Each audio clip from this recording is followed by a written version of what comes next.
नमस्कार साथियों, मैं हूं आपका होस्ट कुलदीप सिंह पुनिया और मैं लेकर चलता हूं आपको राजनीति की दुनिया। राजनीति की दुनिया की बात करें साथियों, बहुत दिनों बाद हमारे बहुत पुराने साथी हैं वरिष्ठ पत्रकार प्रद्युमन जोशीला जी। इनके साथ बैठकर वीडियो बनाने का मौका मिल रहा है और अब तो दर्शकों के कमेंट भी आने लग गए थे और फ़ोन कॉल्स भी आने लग गए थे।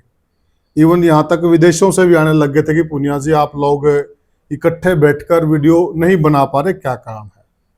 उसका एक तो बड़ा कारण ये था कि जो हमारी बिटिया है प्रद्युमन जोशीला के छोटे भाई की, वो लंबे समय से बीमार चली और अभी भी वो हॉस्पिटल में एडमिट है और आप लोगों के सामने ये बात गई भी और आप लोगों ने दुआएं भी की। आप लोगों की दुआओं के असर से, सबकी दुआओं के असर से अब बिटिया कुछ दिन बाद हॉस्पिटल से डिस्चार्ज हो जाएगी और आप दुआ कीजिए कि वो बिल्कुल स्वस्थ हो जाए। इस वजह से प्रद्युमन भाई साहब भी लगभग यूं मानो कि साथियों लगभग वो समय हॉस्पिटल में बिताते थे। पूरे परिवार का ही जो रूटीन आप समझते हैं बिगड़ जाता है। और मैं भी कुछ जो बाबा का मसला था कोत कला का, वहाँ बिजी थे और उस क्षेत्र के अंदर ही बिजी थे। तो आज बहुत दिनों बाद दोबारा से इकट्ठे बैठे हैं और हमें भी खुशी कि आप लोग हमारा इतना ख्याल रखते हो, आप लोग हमें एक साथ देखना पसंद करते हो। प्रद्युमन भाई सबसे पहले राम राम। राम राम जी, सभी दर्शकों को नमस्कार, राम राम। प्रद्युमन भाई जी बहुत दिनों बाद हम इकट्ठे बैठे हैं जी और राजनीतिक चर्चा के लिए बैठे हैं विशेषकर। जी। और राजनीतिक चर्चा भी उस परिवार की करना चाहेंगे जो देवीलाल परिवार है। अगर देखिए हरियाणा की राजनीति का सबसे बड़ा परिवार कहें तो वही होगा, इसमें भी कोई दो राय नहीं। बिल्कुल। दूसरी बात, हरियाणा की राजनीति का सबसे बोल्ड परिवार कहें क्योंकि यह वह परिवार है जो अलग अलग क्षेत्रों में जाकर चुनाव लड़ा है। जी। अनेकों रिकॉर्ड हैं इस परिवार के नाम। जी। और अभी एक ताजा बयान आया कुछ दिन पहले दुष्यंत का, जो हरियाणा के पूर्व डिप्टी सीएम है। उन्होंने कहा कि जो हमारे चाचा जी हैं अभय सिंह चौटाला, उन पर एक बहुत बड़ा व्यंग कसा है जी, बहुत तीखा बाण चला है कि उनको नायक मूवी की तरह एक दिन का मुख्यमंत्री बना देना चाहिए जी। तब जाकर उनकी जो छाती है वो ठंडी होगी, उनके कलेजों को शांति मिलेगी। तो अपने आप में ये बहुत बड़ा तीर उन्होंने मारा है। कहीं को क्या कहेंगे आप, क्या मतलब है, क्या मायने है इस चीज के? देखो, निश्चित रूप से सबसे बड़ी बात तो ये है कि कोई भी आदमी जी जो राजनीति करता है और जो केवल और केवल राजनीति करता है, उसका सपना होता है मुख्यमंत्री बनना। ठीक बात है। कई उस सपने को ओपनली कह देते हैं और कई नीचे नीचे तैयारी रखते हैं, भाई कहीं कोई दांव लग जाए। ठीक है, क्योंकि कई ऐसे नेता जिनकी हिम्मत नहीं होती ये कहने की कि भाई मैं मुख्यमंत्री बनूंगा, वो केवल दांव के प्रयास में रहते हैं, मौका लग जाए, क्या पता कब कहाँ मौका लग जाए, मौके की ताक। और हरियाणा वो प्रदेश है, भारत में भी अलग अलग राज्यों की अगर बात करें तो बहुत से नेताओं के मौके भी लगे हैं। अगर हरियाणा के संदर्भ में देखें हम, तो जब चौधरी बंसीलाल को पहली बार मुख्यमंत्री बनाया गया जी 1968 में, तो उन्होंने कभी कल्पना भी नहीं की थी। बिल्कुल सही बात है, मुख्यमंत्री मैं इस तरह से बन जाऊंगा। सही बात है। उसके बाद एक समय ऐसा आया कि मास्टर हुकम सिंह मुख्यमंत्री बने जी, कभी सोचा भी नहीं था उन्होंने। सही बात है। ठीक है, मनहर दास गुप्ता मुख्यमंत्री बने, ठीक बात, कभी सोचा भी नहीं था। मनोहर लाल खट्टर बने, ठीक बात, ठीक है। और अब नायब सैनी बने। बिल्कुल ठीक है। और एक बड़ा एग्जांपल ले लें हम जी, जो देश के प्रधानमंत्री बने मनमोहन सिंह, शायद उन्होंने भी नहीं सोचा होगा। बहुत हैं इस तरह के नेता, डॉक्टर मनमोहन सिंह थे, उन्होंने भी नहीं सोचा होगा। ठीक है, तो कई नेता ऐसे हैं जो बिल्कुल ओपनली ये कह देते हैं भाई मेरी लड़ाई मुख्यमंत्री की है। ठीक बात है, मैं मुख्यमंत्री बनना चाहता हूँ जी। उनमें से कई सूत आ जाती है और कई रह भी जाते हैं। प्रद्युमन भाई देखा जाए ना, अपना टारगेट छोटा भी क्यों रखें? देखो, निश्चित रूप से जो आदमी राजनीति करता है उसका काम धंधा ये। सही बात है। तो उसकी निगाहें होनी ही सबसे बड़े पद पर चाहिए। सही बोले। देखो, मेरा ये भी मानना है मछली की आंख पर निशाना होना चाहिए कि पद दो ही हैं, या तो देश का प्रधानमंत्री या राज्य का मुख्यमंत्री। अब मंत्री बने जब कौन पूछ रहा है? ठीक बात है। उप मुख्यमंत्री था दुष्यंत चौटाला। बिल्कुल सही बात। ठीक है, सही बात। अब देखो कितनी रेरे माटी हुई। अपना देसी भाषा में कहूँ तो वो रूख तड़ा का पौधा हुआ है। बिल्कुल ठीक है, खुश हो जाए कोई भी मैं डिप्टी सीएम हूँ, परंतु वो रूख लगा पौधा होता हरियाणा के इतिहास की एक गजब मैं बात बताऊं, जितने ये उप मुख्यमंत्री बने हैं ना जी, उनमें से आगे आप ये देखो कितना की राजनीति चल पाई। सही बात है, ठीक है ना। उप बिल्कुल। मुख्यमंत्री पद ही ऐसा है जिसका आगे उप लग गया तो वो कहीं ना कहीं जो आपने बात कही कि भाई वो रूख के नीचे पेड़ वाली बात है, बिल्कुल नहीं हो वो दरखत नहीं बनता कभी, बिल्कुल नहीं बन सकता जी। तो अब जिस संदर्भ में दुष्यंत चौटाला ने ये बात कही वो मामला ये था कि अभय सिंह चौटाला से जब पूछा गया पत्रकारों ने,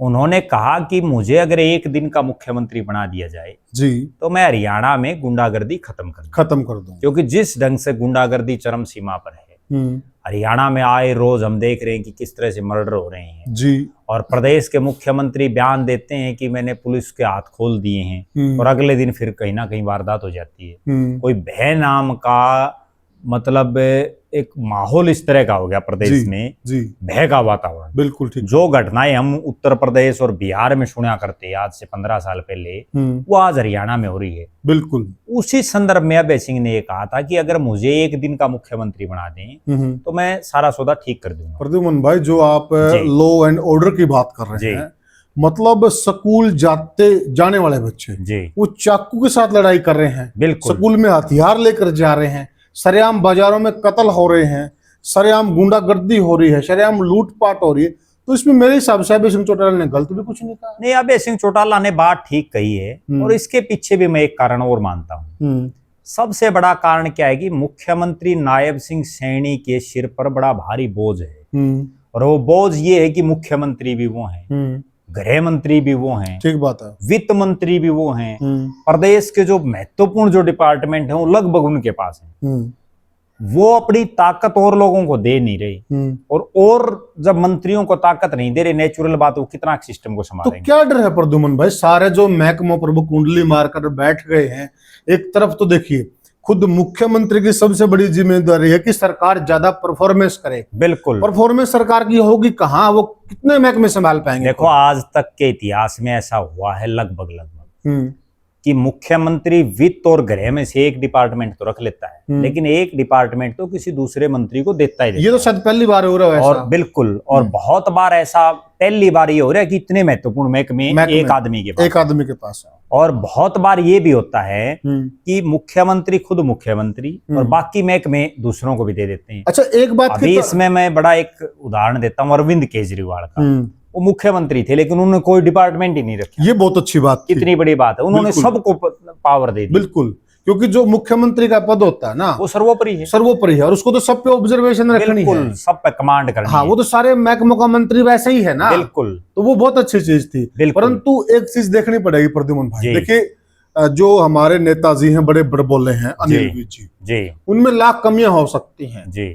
और वो इधर उधर की पता नहीं कहाँ की बातें कह देते हैं, ये सच्चाई है। परंतु एक सच्चाई ये भी है कि जब गृह मंत्रालय उनके पास था, लॉ एंड ऑर्डर उनसे इनसे ज्यादा बेटर था, एक्शन भी होते थे, जनता के बीच में भी रहते थे और जनता को भी उम्मीद होती थी किसी के साथ अन्याय होता तो सबसे पहले जनता के मुख से एक ही बात निकलती थी कि हम अनिल विज से मिलेंगे जाकर। अब कोई कहता ही नहीं मुख्यमंत्री से जाकर मिलेंगे।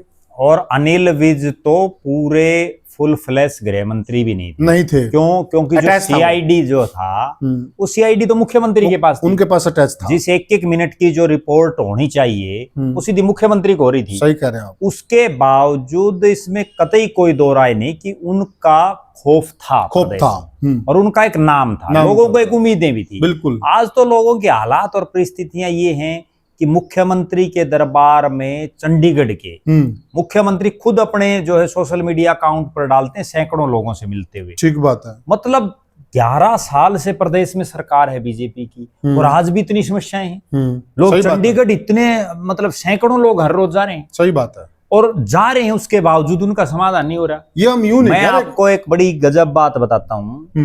एक शख्स है, बड़े प्रतिष्ठित हैं वो, और उनका कोई मामला था, उसके लिए प्रदेश के एक बड़े कद्दावर मंत्री ने फोन किया नायब सैनी और उन्होंने कहा कि ये फला आदमी आएगा और आप इनकी बात सुनना और इनका समाधान करवाना जी। पुलिस महकमे से संबंधित थी वो जी। उन्होंने वो बात रख दी, खूब प्रतिनिधि मंडल गया, एक समाज के बड़े प्रतिष्ठित पद पर हूं। बिल्कुल बिल्कुल। और उस प्रतिनिधि मंडल में जाने के बाद वो दरखास्त वो वहां दे के आए, वो 2.5 महीने बाद उस संबंधित अधिकारी के पास आती है। ठीक बात है। मतलब कितना ताज्जुब की बात है कि एक तरफ तो मुख्यमंत्री ये कहते हैं कि तुरता फुर्ती हम काम कर रहे हैं, जी जी, ठीक है, हम तो जो है एक ऐसी सरकार चला रहे हैं जो तुरंत सब सिस्टम ऑनलाइन है जी। और हालात और परिस्थितियां ये हैं कि लोग चंडीगढ़ धक्के खा के आ जाते हैं, लाइन में लग के केवल सेल्फी उतार आगे आ जाते हैं, वो फोटो फेसबुक पर डाल देते हैं। क्या बात है। उसके अलावा और कुछ नहीं है। जी प्रद्युम्न भाई देखिए, हम मूल सवाल पे आ जाते हैं और थोड़ा दर्शकों को ये क्लियर कर दो। देखिए, मुख्यमंत्री जी जनता से मिल रहे, बहुत अच्छी बात है, बहुत अच्छा और सराहनीय काम है, क्योंकि संत कबीर कुटीर को जो दरवाजे थे वो बहुत लेट से खुले, देर से खुले, और परंतु अच्छा काम किया उन्होंने। एक साहब तो ऐसे बैठे थे इनसे पहले, उन्होंने तो जालियां लगवा दी थी चारों तरफ, वो पक्षी भी पर नहीं मार सकता था परिंदा भी, ऐसा काम कर दिया था। अब चलो इंसान तो जाने लगे वहां पर, वो मिल रहे हैं। लेकिन सवाल जो प्रद्युम्न ने कहा कि सवाल ये कि आखिर 10 साल से सरकार ही नहीं की तो है ना, अगर काम फिर हुए नहीं तो इसलिए तो लोग मिल रहे हैं ना। अब मूल सवाल पे आ जाते हैं प्रद्युम्न भाई। हमारा मूल सवाल ये था, देखिए, जो चौधरी देवीलाल आज एक दिन के मुख्यमंत्री की बात कर रहा है, वो परिवार चौधरी देवीलाल का परिवार एक दिन के मुख्यमंत्री की बात कर रहा है कि एक दिन का मुख्यमंत्री बना दिया जाए। विडंबना आप देखिए, यह वह परिवार है जो दूसरों को मुख्यमंत्री बनाता था कई कई दिन के लिए। यह वह परिवार है जो देश के प्रधानमंत्री के पद तय करता था। यह वह परिवार है जो बड़े बड़े मंत्रालय तय करता था। यह वह परिवार है जो बड़ी बड़ी पार्टियों की राजनीतिक दशा तय करता था। मतलब आज इस परिवार को यह नौबत आ गई है कि एक दिन का मुख्यमंत्री पद मांगना पड़ रहा है। इतनी विडंबना, ऐसी नौबत क्यों आई? देखो, जब चौधरी देवीलाल चौटाला गांव में बैठ करके, एक वो समय था जी, जब उत्तर प्रदेश और बिहार के मुख्यमंत्री तय करते थे। चौधरी देवीलाल बहुत ज्यादा पढ़े लिखे नहीं थे जी, उसके बावजूद उनको कर्नाटक, आंध्र प्रदेश, महाराष्ट्र, केरल, तमिलनाडु, वो इलाके जहाँ हिंदी बहुत ज्यादा लोग नहीं बोलते, सही बात है, उन इलाकों में उनको लोग देखने और सुनने के लिए आते थे। बिल्कुल। चौधरी देवीलाल एक इतने बड़े मास लीडर हुए हैं जिन्होंने एक साथ देश के 3 राज्यों में लोकसभा का चुनाव लड़ा, जो आज तक कहीं कोई रिकॉर्ड नहीं मिलेगा। सही बात है। और हरियाणा के संदर्भ में देखें तो एक ऐसा परिवार जिसमें पिता पुत्र दोनों मुख्यमंत्री बने, दो प्रधानमंत्रियों के साथ उप प्रधानमंत्री बने, बिल्कुल रिकॉर्ड की बात, ठीक है। लेकिन आज जो ये हालात हैं, ये आज से नहीं है, इनका डाउनफॉल चौधरी देवीलाल के परिवार का उस दिन से शुरू हो गया था जब चौधरी देवीलाल देश के उप प्रधानमंत्री बने और हरियाणा में चौधरी ओम प्रकाश चौटाला को उन्होंने कमान सौंपी। भले ही उसके बाद चौधरी ओम प्रकाश चौटाला मुख्यमंत्री भी बने, लेकिन जो करिश्मा चौधरी देवीलाल का था वो उसके बाद इनके परिवार का नहीं हो सका। और उसमें एक बहुत बड़ा कारण था चौधरी ओम प्रकाश चौटाला की जिद, जो उन्होंने पहले महम से चुनाव लड़ने की जिद की, वहां फिर महम कांड होता है, उसके बाद चौधरी देवीलाल का तक का पद जाता है और वो हालात बनती हैं कि चौधरी देवीलाल उसके बाद कभी ना लोकसभा का चुनाव जीत पाए ना विधानसभा का चुनाव जीत पाए। और फिर चौटाला के चौटाला दो भाई राजनीति में सक्रिय थे, रणजीत चौटाला और ओम प्रकाश चौटाला, वो अलग अलग होते हैं। फिर हालात और परिस्थितियां ये बनती हैं कि 1999 में चौधरी बंसीलाल की सरकार तोड़ करके फिर वो सरकार वो बनाते हैं चौधरी ओम प्रकाश चौटाला। 2000 में पूर्ण बहुमत से उनकी सरकार आ जाती है। पूर्ण बहुमत की सरकार आने के बावजूद आप करिश्मा देखिए ओम प्रकाश चौटाला का कि उनकी कितनी लोकप्रियता थी। जब 2005 में चुनाव होते हैं तो पूर्ण बहुमत से और 9 सीटों पर आ जाते हैं। ठीक बात है। उनके दोनों बेटे अजय सिंह और अभय सिंह लोकसभा का चुनाव हार जाते हैं, ठीक है। उसके बाद ये हालात है कि कभी नहीं सरकार आई, और वो भी तब आई चौधरी ओम प्रकाश चौटाला। बहुत गजब मैं बात बताता हूँ, जब चौधरी देवीलाल जिंदा थे और जब चौधरी ओम प्रकाश चौटाला ने चौधरी देवीलाल को गांव गांव में घुमाया था उस वृद्धावस्था में, और बिल्कुल जब वो बीमार थे और बुजुर्ग हो चुके थे। वो मुझे हिसार की रैली याद है, चौधरी देवीलाल की आवाज बड़ी मुश्किल से निकल रही थी और चौधरी देवीलाल ने ये खड़े होकर कहा कि तुम इसने बना दो, इसने वोट डाल दो, इसके कान में खींच दूंगा। बिल्कुल इस तरह देसी ठेठ भाषा में बोलते थे। मैं मौजूद था उस रैली के अंदर प्रद्युमन भाई जी। तो वो सही बात है आपकी कि उस वक्त उनके ऊपर पिता का साया था। बिल्कुल चौधरी देवीलाल की जो पर्सनैलिटी थी, जो ओरा था राजनीति का, उसकी छत्र छाया में थे वो तब तक। वो बिल्कुल तब वो राज आ गया, उसके बाद राज आया नहीं। वो राज तब आ गया, उसके बाद कभी राज नहीं आया। कभी राज अब जो मेन जो सवाल है कि आज ये हालात क्या बन गई कि भाई एक दिन का मुख्यमंत्री बनने के लिए कहना पड़ रहा है। उसका कारण ये है, चौधरी देवीलाल जनता के नेता थे। हाँ, वो धक्के से नेता नहीं बनाए हुए थे। उनके पिता कोई राजनेता नहीं थे। सही बात है। ठीक है, उनको राजनीति कोई खानदानी नहीं मिली थी, उन्होंने संघर्ष किया था। बिल्कुल सही बात। और उस संघर्ष का दम ये था, संघर्ष का तप ये मिला उनको कि उनकी एक कबूलियत हुई 36 बिरादरी में। उन्होंने 36 बिरादरी के लोगों को साथ लेकर के काम किया, सर्वमान्य नेता बन गए।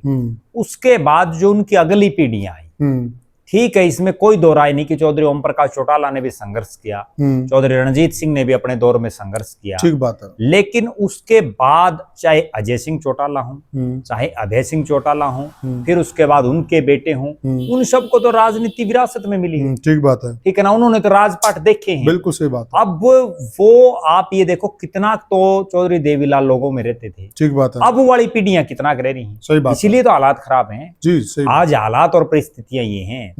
चौधरी देवीलाल अगर कोई चुनाव हार जाते, वो अपनी जिंदगी में बहुत चुनाव हारे हैं जी, हारने के अगले दिन वो सड़क पर संघर्ष करना शुरू कर देते थे। बिल्कुल सही बात है।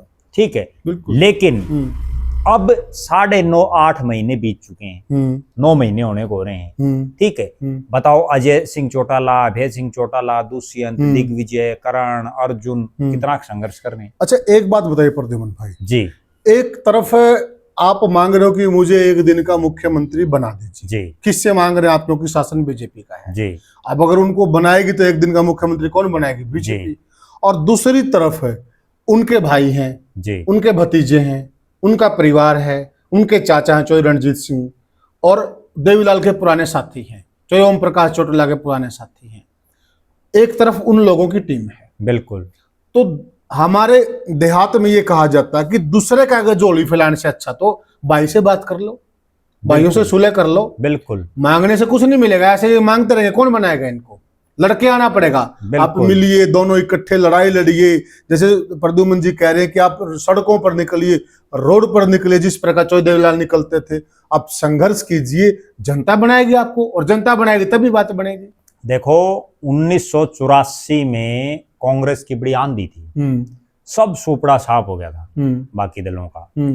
और 1984 में बड़ी भारी मेजोरिटी कांग्रेस को मिली थी। बिल्कुल। उसके बाद मात्र 1.5 साल के बाद, यानी 85 के आखिर में और 86 के शुरू में, चौधरी देवीलाल ने ऐसा माहौल प्रदेश में तैयार कर दिया था।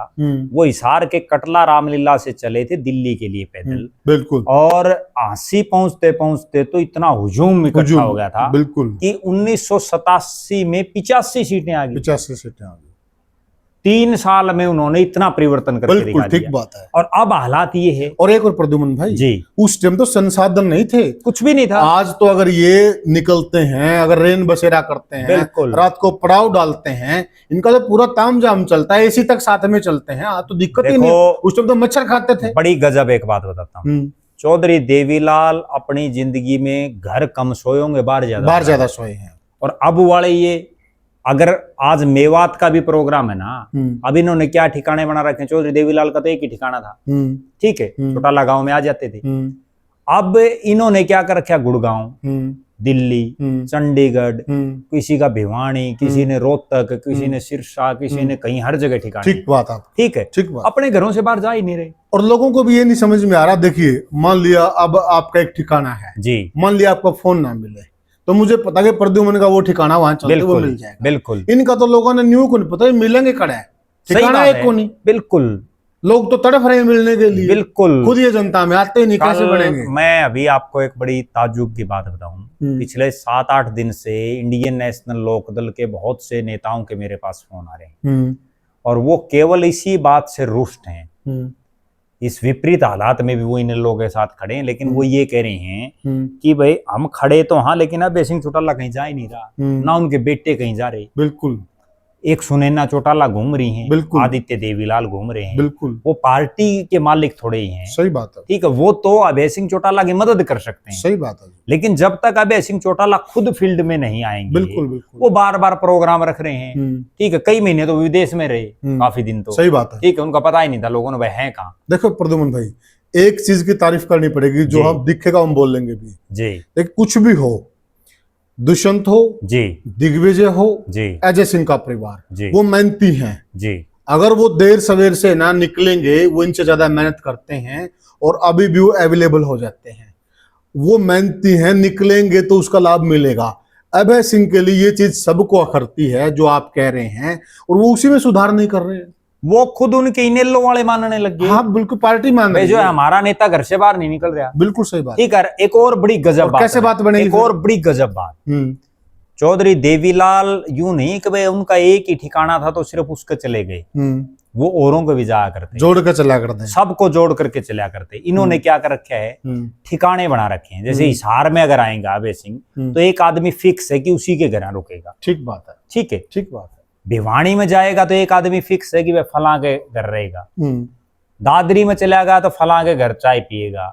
फतेहाबाद में चला गया तो फलाने के घर चाय पिएगा। मतलब वो अपना दायरा बढ़ा ही नहीं रहे। मैं थोड़ा बीच, और मैं साथ में एक चीज जोड़ना चाहूँ प्रद्युमन भाई, जो आपने कहा था, जो आपने कहा हिसार में एक आदमी है जी, भिवानी में एक आदमी है जी, और रोहतक में एक आदमी है जी, अगर ये एक आदमी इतने बढ़िया होते, इनका जनता में तालमेल होता, तो ना तो ये राज्य से बाहर होते, बिल्कुल, और राज आ जाता, तो फिर भी इन लोगों को नहीं छोड़ रहे हैं। यही तो बात है। अगर इन्हीं से एक से काम चलता तो एक एमएलए आता। ठीक बात है, इस बार 2 एमएलए आता। सही बात है, ठीक है, और खुद आ रहे हैं। और फिर और बड़ी गजब बात, ये भी एक बड़ी गजब बात है कि जिनके घर वो रुकते हैं, या तो उन्हें टिकट दे के देख लें। सही बात है, डेरा पड़ जाओगा भाई, कितना पानी में कितना तालमेल। ठीक है, और नहीं तो नए लोगों से जितना कनेक्ट, हाँ, क्योंकि ये बिल्कुल क्लियर कट है। ठीक बात है। आज इंडियन नेशनल लोकदल की जो हालात है, इस हालात में रहे तो इस बार 2 एमएलए बने हैं। वो 2 एमएलए भी केवल इसलिए बन गए कि वहां जो है मामूली अंतर से जीत हुई है। ठीक बात, बहुत लंबी चौड़ी मामला नहीं है। सही बात। ठीक है, बीजेपी ने कमजोर प्रत्याशी दोनों इलाकों से उतारे, वो भी एक बड़ा रीजन है। अगली बार क्या बताइए, 2 भी नहीं आए, आ भी गए 2 तो क्या हो जाएगा, अब 2 बन रहे हैं। एक और प्रद्युमन भाई, कई बार नया खिलाड़ी है ना, नया खिलाड़ी जीत दिला देता है और सीटें बढ़ा देता है। आप ये देखिए, जिस नानू हल्के से जी कांग्रेस के लिए जीतना नासुर बना हुआ था जी, बहुत दूर का स्वप्न हो गया था। 1972 के बाद कांग्रेस नहीं जीती थी जी, नारनौंद से जी, और वहां उन्होंने एक नए लड़के पे दाव लगा दिया जी, और सीट मिल गई। तो इस प्रकार के एक्सपेरिमेंट भी करने चाहिए, बिल्कुल करने चाहिए। जब तक ये नए लोगों को नहीं जोड़ेंगे, अगर इन्हीं पुराने लोगों के ढर्रे पर चलना है, तो फिर यही 1 या 2 या 0, बस इससे आगे नहीं। राज में नहीं आएंगे, राज तो 46 में आएगा। बिल्कुल ठीक बात है। ठीक है, लेकिन मैं ये मानता हूं बड़ी सर्जरी करनी कि 46 छोड़ो, अगर अभय सिंह चौटाला अपना फोकस केवल 20 सीटों पर भी कर लेना, तो भी वो मुख्यमंत्री बन सकता है। ठीक बात है, क्योंकि अगर वो उसकी 20 सीटें आ जाएं तो हंग असेंबली बनेगी, नेचुरल बात है। बिल्कुल बिल्कुल राइट बात है। ठीक है, और 20 सीटों पर भी अगर फोकस कर ले तो भी बात बन जाए, लेकिन नहीं कर रहे। वो अपने गुड़गांव से या चंडीगढ़ से, तेजाखेड़ा फार्म हाउस से बाहर नहीं निकलता है। वही दूसरी बात जो आपने कही दुष्यंत चौटाला के परिवार की, दुष्यंत चौटाला के परिवार को मैं जो समझ पा रहा हूँ, दुष्यंत और दिग्विजय और खुद अजय सिंह, तीनों प्योर पॉलिटिशियन है, 24 घंटे 365 दिन के नेता हैं। उनको लोगों को थापी मारनी आती है, बिल्कुल लोगों के आगे झूठ भी बोलना आता है, कतई कोई इसमें दो राय नहीं, और राजनीति में चलता है, लोगों को गोली देनी आती है खूब, ठीक है, और वो रूसे हुए को मनाना भी जानते हैं। और वही कारण है आप देखो कि सारे चारों बाबू बेटा माँ सारे फील्ड में निकल रहे हैं, बिल्कुल उनको ये पता है तुम्हारा कुछ नहीं बटना। सही बात है। आज के दिन हालात ये है कि दुष्यंत चौटाला की पार्टी प्रदेश की 90 में से एक भी सीट ऐसी नहीं जहाँ जीतने की पोजीशन में, एक भी सीट, बिल्कुल ठीक। उसके बावजूद वो लगे हुए हैं। उनको क्यों लगे हुए हैं? उनको ये पता है कि इस बार 10 एमएलए में सूत आएगी, बिल्कुल ठीक है।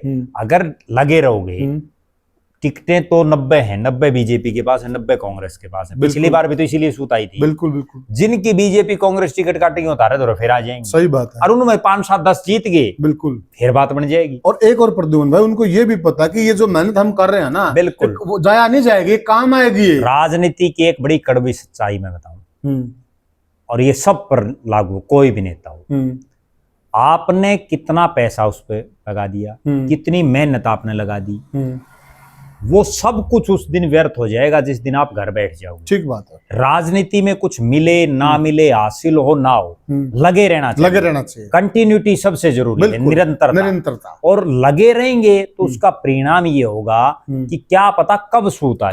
बहुत नेता ऐसे देखे हमने, अब चो रणजीत सिंह से लगा लो, 32 साल में जीते हैं। बिल्कुल, 32 साल लगातार हार के। बिल्कुल। तो जयप्रकाश से ले लो आप, जयप्रकाश जेपी लगातार जो है 2004 से और 2024 के बाद केवल एक चुनाव जीते 20 साल में, और वो भी निर्दलीय जीते। ठीक है, नहीं बात बन पाई। और इस हार से, इसी हार में जमानत जब्त करवा के गए। बिल्कुल, और यहीं से फिर जीत गए। लगे रहे ना, लगातार आप जब लगे रहोगे ना एक फील्ड में। अब चौधरी धर्मवीर सिंह है, 1987 में जीते। बिल्कुल। और उसके बाद वो मामला कोर्ट में चला गया उनका। बिल्कुल। 87 के बाद लगातार आ रहे, लोकसभा का भी आ रहे, विधानसभा का भी आ रहे। 2000 में जाके बात बनी। और 2000 में ऐसी बात बनी, उसके बाद कभी आ रहे नहीं कभी वो, अलग अलग जगह से कहीं से भी लड़ा दो। हाँ। तो देवीलाल परिवार के बाद इकलौता नेता है हरियाणा का जिन्होंने अलग अलग क्षेत्र से चुनाव। बिल्कुल बिल्कुल। तो नेचुरल बात है कि राजनीति में तो लगे रहना, नहीं तो जिस दिन ये घर बैठ गए, हमने बहुत नेता ऐसे देखे हैं, घर बैठ गए, जो उन्होंने पैसा लगाया, करोड़ों रुपए लगते राजनीति में आज के दिन, और अमूल्य टाइम लगता है, वो सारा जीरो हो गया। उसके बाद आज आप एक चीज देखो, बहुत नेता ऐसे हैं जिनको कोई जानता ही नहीं। सही बात है। जो आज से 20 साल पहले बन लिए, अब उनको बताओ कौन जानता है। ठीक बात है। ठीक है, बैठे रहो, राइट बात, बड़े एमएलए। बिल्कुल, क्योंकि वो लोगों से कट ऑफ हो जाते हैं। हाईटेक राजनीति होगी। बिल्कुल प्रद्युम्न भाई, बिल्कुल। और देखिए, आप भी देखोगे बहुत सारे नेता ऐसे हैं सोशल मीडिया पे जो एक एक मिनट की अपडेट डालते हैं, कनेक्ट रहती है। ये भी कनेक्टिंग का माध्यम है। बिल्कुल, क्योंकि लोग देखे एक मिनट में जाकर नहीं मिल सकता, परंतु एक मिनट में अपडेट मिल जाती है कि हमारा नेता कहाँ पर है। सही बात है। आप देखेंगे इनकी तो भाइयों की कई बार अपडेट ही नहीं मिलती है कहाँ पर। बिल्कुल बिल्कुल बिल्कुल, इसीलिए तो समस्या हो रही है। इसीलिए तो लोग अब सही पूछो ना तो छिक के बैठे हैं। लोगों को सिर्फ अल्टरनेट चाहिए। और एक और चीज है, अब बीजेपी आने के बाद विशेषकर जो किसान वर्ग है ना, उसके दिमाग में कोई ऑप्शन वो ढूंढ रहा है कि वो किसके पास जाए। बिल्कुल बिल्कुल। हुड्डा के पास जाए दोबारा, या वो इनेलो की तरफ देखे, या वो दुष्यंत पर विश्वास करे, या कोई नया ऑप्शन तलाश करे। अब वो बाट देख रहे हैं। अगले 6 महीने ये तय कर देंगे कि हरियाणा प्रदेश की राजनीति की अगली दिशा और दशा क्या होगी। एक मैं पर्सनल बात बताना चाहता हूँ प्रद्युम्न भाई जी। मैं अभय सिंह चौटाला के पास जा रहा था जी, और मेरी उनसे बात हो गई थी। मैं इंटरव्यू के लिए जा रहा था जी, और मेरा इंटरव्यू भी नहीं हो पाया। वो भी बड़ी गजब की बात जी। लेकिन उससे जाने से पहले मुझे एक नेता मिल गया इनेलो का जी। मैंने कहा यार चल, अभय सिंह के पास जा रहे हैं, आप भी मिल आइयो और चलते हैं। मैं नाम नहीं बताऊंगा। उसने ऐसे हाथ जोड़ दिए। बोला क्या हुआ? बोला भाई आने जाने कुछ नहीं है, ओढ़े जावांगे वो कि मैं काम जू में ला देगा, 20-30 हजार खर्चा होगा भाई। मतलब मैं भाई हमें तो लुके बैठे हैं। अब हमें तो चेहरा कौन दिखा दे, कड़िया आओ है ना, कदे शाम में दिख जा को काम जिम में लगा दे, खर्चा भी तो कर लेना उम्मीद के साथ है, खर्चा तो नहीं कर दे, लेकिन फायदा के है वो डाक के 3 बात। मतलब ये भावना आ गई है, डिमोरलाइज हो गया वर्कर। बिल्कुल, वो इसीलिए तो हो गया कि अगले निकल नहीं रहे। नहीं तो आप एक चीज देखो, आम आदमी कोई आम घर का नेता हो, उसको अपना घर भी चलाना है, उसको अपने बालक बच्चे भी पढ़ाने हैं, बिल्कुल, उसको जो है और भी तरह तरह के खर्चे हैं परिवार के। बिल्कुल, इनका तो क्या है कि कमानी हो रहे हैं। बिल्कुल, सौदा इतना है। बिल्कुल, इन खुद ने नहीं बेरा होगा था कितना सौदा है। और ये ठीक है, अगर उस सौदा में तय थोड़ा बहुत भी हिस्सा, कोई 1% भी अगर ये लगाना शुरू कर दें, बिल्कुल काम चाल जाए। लेकिन नहीं लगा पा रहे। लेकिन आज भी बात वही, जैसे उसने कहा ना, यानी कि आज भी थ्योरी यही है कि दूसरों का, बिल्कुल वो थ्योरी नहीं चलेगी, सुधार करना। वो थ्योरी तब चल जाती है जब आपकी हवा होती है। एक समय था, आपको बात बताऊं, और मुझे आज भी वो दौर याद है, जब इंडियन नेशनल लोकदल इतनी हवा में थी कि उसका युवा काल का प्रधान बनाने के लिए भी लोग लाखों रुपए खर्चा करते थे। सही युवा काल का प्रभाव। और आज हालात ये है कि अभय सिंह को और उनकी पार्टी के नेताओं को हाथ जोड़ के लोगों को टिकटें देनी पड़ रही हैं। भैया लो टिकट, खर्चा भी देवांगे, टिकट लेने वाला नहीं है कोई। बिल्कुल ठीक बात। ये समय बदलता रहता है, ये नौबत आ गई। इस बार कांग्रेस की टिकट लेने के लिए इतनी मारामारी थी, 3000 लोगों ने फार्म भर रखे, 20-20 हजार, बिल्कुल ठीक बात, लाखों करोड़ों रुपए खर्चा कर रखे। सही बात। और आज चुनाव हो जाओ, आज हालात ये कि कांग्रेस ने धक्का देनी पड़ेगी, भाई ले लो किसे लेनी हो तो। और वही हालात 2014 से पहले बीजेपी के थे। बीजेपी के पास कोई आदमी नहीं मिला। अगर मुझे आज भी याद है, जब आदमपुर बाई इलेक्शन हुआ और कांग्रेस का राज था, चौधरी भजनलाल ने जब इस्तीफा दिया, बीजेपी वाले यूं ढूंढ रहे थे भाई टिकट किसने देवा, आदमी नहीं मिल रहा। बाबा राघवानंद को ले जींद से। सही बात है। मतलब हल्के में जिले में नेता नहीं मिला उनको। हाँ, ठीक बात। कोई चुनाव लड़ने वाला। ठीक बात। और बाबा राघवानंद को ले जींद से। बिल्कुल ठीक है, बिल्कुल। वो भी एक बाबा मिला, आम आदमी फिर भी नहीं मिला। तो हालात क्या पता कब बदल जाए। तो इसलिए राजनीतिक आदमी को खर्चा लगाना चाहिए। अगर है तो लगाओ जो तारा पर नहीं है तो फिर हाथ खड़े कर फिर क्यों मुख्यमंत्री के सपने देख रहे हो। ठीक बात है। फिर दिल्ली दूर है, बिल्कुल, फिर हथियार डाल दीजिए। बिल्कुल। तो साथियों, ये हमने चर्चा की चौधरी देवीलाल के परिवार पर। अब बहुत साथियों के कमेंट आए थे परिवार को लेकर भी, और कमेंट आए थे हमारे को लेकर भी। भाई पुनिया जी, आपकी जोड़ी अच्छी लगती थी, क्या हुआ, अनबन होगी क्या? नहीं भाई, हम भाई हैं, कोई अनबन नहीं। इकट्ठे देखो आज आपके लिए वीडियो बनाया और आगे भी बनाएंगे। और बिजी थे, और आपसे भी हम एक और रिक्वेस्ट करेंगे कि आपकी दुआओं ने काम किया, और दुआ कीजिए कि हमारी बेटी बिल्कुल स्वस्थ हो जाए, और उसके बाद में वीडियो बनाने पे इसी काम पे। तो साथियों, फिर मिलेंगे किसी और वीडियो में, किसी और मुद्दे पे। तब तक के लिए राम राम।